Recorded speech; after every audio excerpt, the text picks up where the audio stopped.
Imagine the worst-case scenario.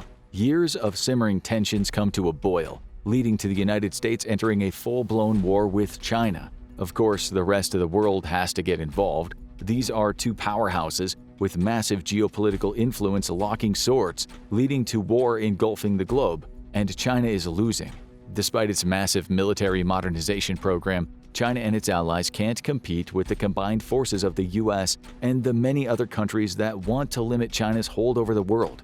Beijing gets desperate, but it has an ace up its sleeve, a stockpile of over 410 nuclear weapons, according to the Arms Control Association, that it can launch at any time. Staring defeat in the face, China has to consider the unthinkable, launching a nuclear weapon. But what would that nuclear launch look like? Before we can answer that question, there is just one thing standing in Beijing's way. For decades, China has operated a no first use or NFU policy that says it will only use its stockpile of nukes if another country were to use theirs on it first. As recently as August 2023, the country's Director General of the Department of Arms Control, Sun Xiaobo, affirmed this policy created in 1964 that states that China commits not to be the first to use nuclear weapons at any time and under any circumstances. That would make it seem like the only time China would use nukes was if another country got desperate enough to launch against it.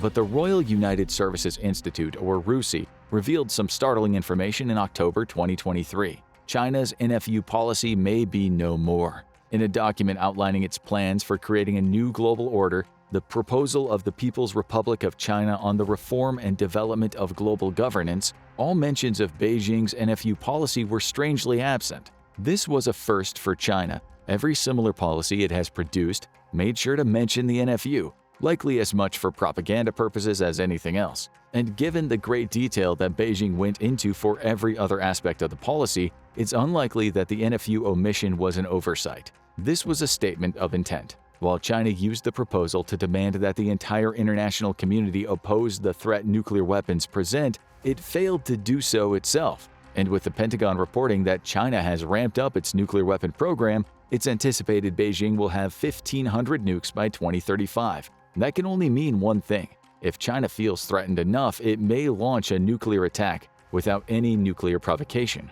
That brings us back to our hypothetical situation of China losing a conventional war to the United States. No longer tethered by its NFU policy, the country decides that the nuclear option is the only option and prepares to launch. But first, it has to get into a position to do so, 3 weeks before China's nuclear launch. The decision to launch has not yet been officially made, but China has to prepare. According to the Center for Arms Control and Non-Proliferation, China has traditionally stored its nuclear warheads in different locations from the missiles used to launch them, only bringing the two together when it's prepared to conduct a strike. Now is that time.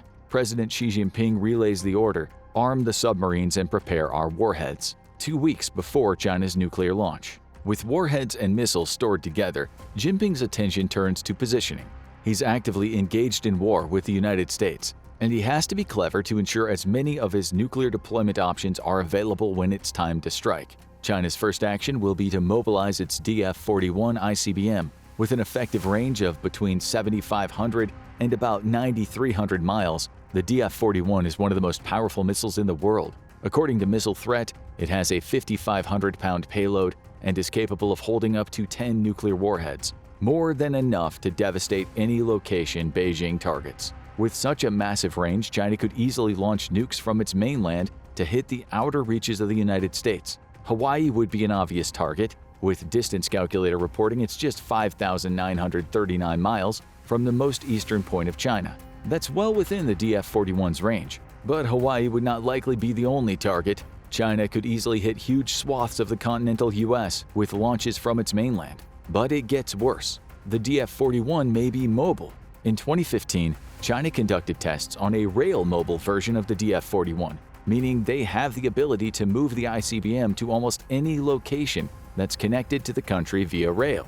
In the event of a global war, it's not outside the realms of possibility that China would take territory to its east or even align with the African nations to the west under the authority of the Belt and Road Initiative, giving it plenty of options for moving the DF-41 closer to its target. Combine that with the silo-based versions of the missile. China is believed to have silos in Gansu, Xinjiang, and Inner Mongolia, and you have an obvious first step for China. Prepare the DF-41s for launch. But that's a step that wouldn't go unnoticed. Increased activity at existing silos or the transportation of these ICBMs to more convenient locations would likely prompt the US to swiftly track those targets, making sure they're kept on their radars at all time. Beijing would know this, and that's why the command to prepare the DF-41 systems would be met with a similar one to prepare its submarines. At that same time as Beijing prepares to launch an ICBM, it would likely send out its fleet of 6 Type 94 ballistic missile submarines, or SSBNs, each of which would assume a tactical position underwater to conduct a launch against the United States if an ICBM launch fails. Alternatively, China might use its DF-41s as a diversionary tactic, taking America's focus off the deep waters while Beijing moves its Type 94 subs into position.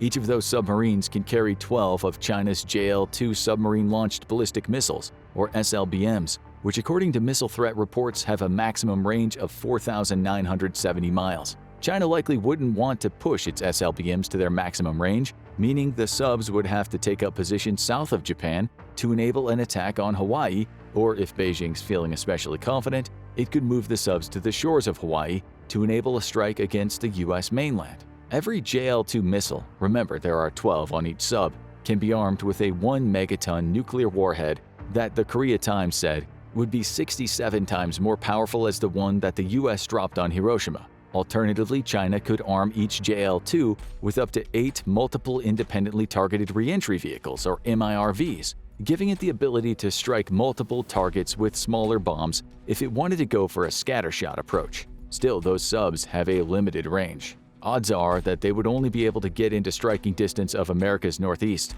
but that would be more than enough for a launch, especially when combined with the DF-41's long-range capabilities. Nevertheless, the US would be on the lookout for China's Type 94 submarines, even with DF-41 movements being a potential diversion, meaning Beijing would have to do everything possible to protect their subs as they move into position. Enter the Xi'an H-6. It's believed that the People's Liberation Army, or the PLA, has access to up to 231 H-6 bombers, with variants available for maritime battles and nuclear bombing.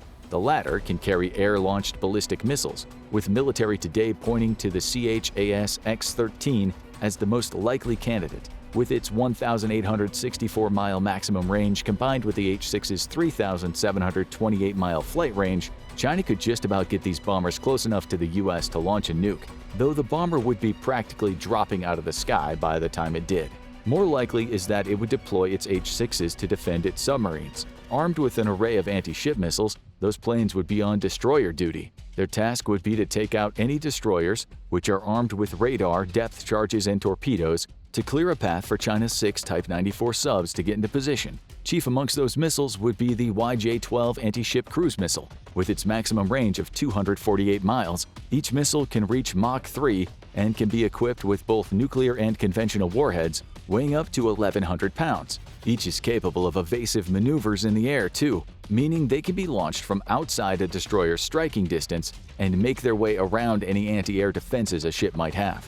The United States calls it the most dangerous anti-ship missile that China has at its disposal, and Beijing would definitely employ it to take out the ships that would target its nuclear submarines. With the orders in place, China would have its nuclear weapons in position. Subs would be stationed as close to America's west coast as China dares, and some, though likely not at all, if its DF-41s would be ready to launch. All the while, China's Navy would be cooperating with its Air Force to keep its subs safe, all ready for an eventual launch. 2 weeks of preparation sees China get its equipment into place. Finally, China reaches the day of the launch, 24 hours before China's nuclear launch. In the 24 hours before the launch, China's President Xi Jinping will be on high alert. He won't have slept. He'll know that what he intends to do will break every policy that China had so steadfastly held in the years leading up to the war. The removal of its NFU statements from its October 2023 policy report will be little solace as he watches and waits.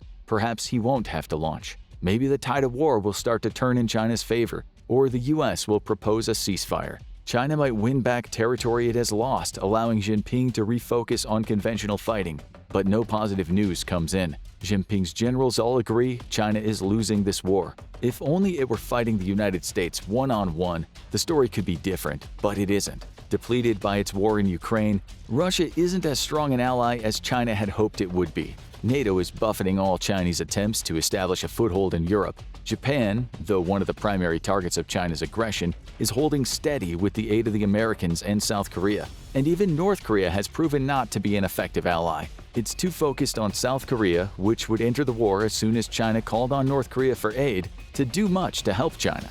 52 minutes before China's nuclear launch. Little is known about China's nuclear launch protocols. What we do know comes from the Union of Concerned Scientists, or UCS. In 2004, the UCS received and translated a Chinese military text that suggested either the Central Military Commission or its chair, Xi Jinping, have the authority to launch a nuclear weapon. All 11 members of this commission are senior party officials or military generals, each of whom will have their own opinions on whether or not China should launch. Beyond that, the Arms Control Association, or ACA, says that Jinping must also receive agreement from the Politburo Standing Committee, or PSC, a group he leads as General Secretary, before he can launch. They collectively form some of the most valuable counsel that Jinping has available to him before his launch. About an hour before he gives the okay, he calls the members from the PSC and the Central Military Commission together for a meeting. His question is simple: should we go ahead? Opinions aren't unanimous. Some of China's political figures highlight that Beijing will be painting itself as the bad guy,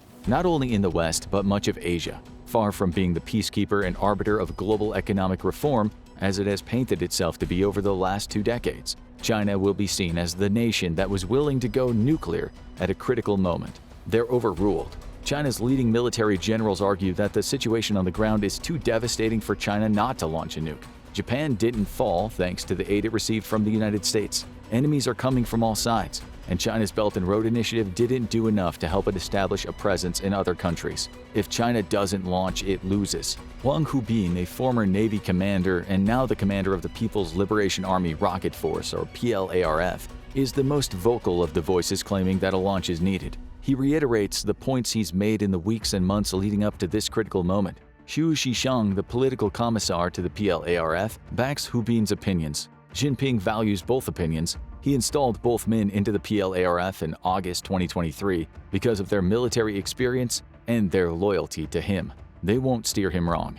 Jinping exercises caution. He won't launch just yet. Instead, China will launch at the top of the hour, assuming the situation continues to worsen. 42 minutes before China's nuclear launch. Disaster for China. Despite a strong defense, Beijing's sole military base in Djibouti falls, facing constant attacks from the American base in the country just 6 miles away and losing what little grip it has in Africa. Jinping watches as fortifications crumble and the 2,000 troops stationed at the base are overwhelmed. Losing the base is a massive blow. China had relied on it to launch naval attacks and sorties from the Horn of Africa. The base also allowed Beijing to keep an eye on the vital Red Sea corridor, through which much of its trade passed and through which it had received resources from its dwindling list of allies as the war dragged on. The Djibouti base has fallen. China no longer has eyes on the Red Sea. 41 minutes before China's nuclear launch. Sir, we must launch now. We can't delay. We must strike at the enemy's heart before they cause further damage to China. The impassioned plea comes from Wang Hubin. As a former naval captain, he knows better than anybody else what the loss of China's Djibouti base means. With its naval options now limited to launching from its own ports, China's docked ships are sitting ducks. It's already lost the few ships it had left in Djibouti, and those that were scheduled to come back to the base now have to divert course and try to find a safe route to China. Beijing's naval dominance is slipping away. However, it still has its Type 94 submarines sitting in the waters between Japan and Hawaii waiting to launch. Jinping hesitates. Making this decision would surely lead to retaliation in kind. But what option does he have? 40 minutes before China's nuclear launch. Jinping isn't yet prepared to launch. Before he does, he needs to warn his 2 major allies in this war of his intentions. Vladimir Putin and Kim Jong-un enter a conference call with the Chinese president, who informs them of his intention to strike the United States with weapons of mass destruction. Their opinion is not unanimous. For Kim Jong-un, this launch would be a realization of everything he had ever worked toward when trying to form North Korea's own nuclear arsenal. He encourages Jinping telling him that a strike against the United States now would weaken not only the US, but Japan and South Korea, now enemies of both China and North Korea. Emboldened, Jinping seeks Putin's opinion. The Russian president, as cagey as ever, is less enthusiastic about the launch. Though he is no stranger to making nuclear threats of his own, he knows what his cooperation with China in this launch could mean for Russia, that's still recovering from its war in Ukraine. He doesn't offer his approval, but he doesn't disapprove either. Putin intends to say nothing, perhaps waiting to see which side to hitch his wagon to if China follows through on its launch. 15 minutes before China's nuclear launch. Jinping isn't happy. Not having Putin's full support could be disastrous for China if it isn't sufficiently able to weaken the US with its nuclear strike. He holds a brief meeting with the Central Military Commission to answer a simple question: where do we strike? Hawaii, Alaska, and the American East Coast are all the answers that come from the meeting. Jinping will rely on his submarines to launch against Hawaii and California, with the destruction of the former also meaning that the US loses 12 bases and military installations. Multiple DF-1 launches will target Alaska, with Jinping hoping that the United States Ground-Based Mid-Course Defense, or GMD system, which tracks incoming warheads and launches interceptor missiles to stop them, will be overwhelmed. The UCS often describes the GMD's response to nuclear missiles as hitting a bullet with a bullet. By sending several nuclear bullets in Alaska's direction, Jinping hopes to take away America's key Arctic asset.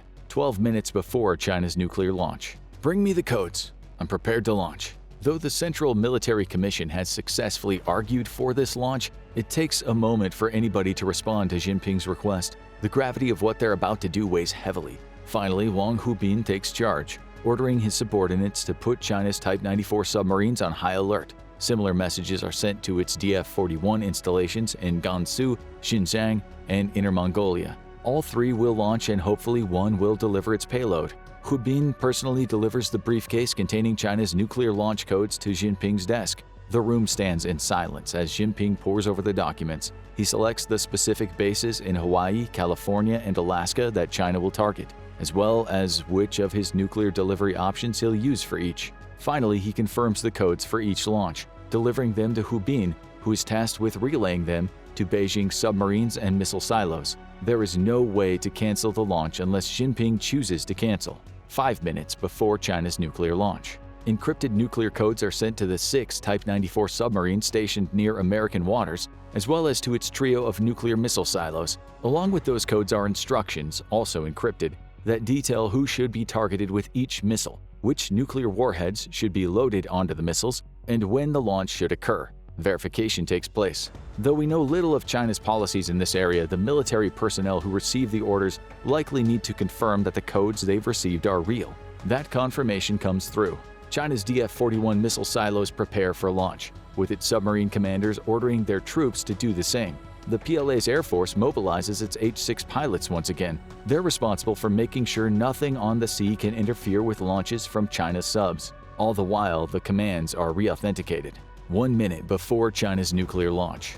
Boxes are opened in China's missile silos and submarines. They contain keys, which are handed to the most senior personnel at each location. They will be used to launch China's nukes. The keys are entered into their slots and held in place. 10 seconds before China's nuclear launch. Xi Jinping sits quietly along with his military generals and political allies. They understand that this escalation could draw retaliation from the United States and its allies, and they can only hope that wiping out key installations on the eastern seaboard, as well as Hawaii and Alaska, will delay the response long enough for China to get close enough to follow up their attack. 1 second before China's nuclear launch. The keys are turned. China launches nuclear weapons from its 3 missile silos and the Type 94 submarines it has stationed near the United States. The engines of dozens of DF-41 and JL-2 missiles ignite, with the missiles then rocketing out of their firing bays. 5 minutes after China's nuclear launch. The missile strikes aren't immediate, with all having to travel distances of thousands of miles before they reach their targets.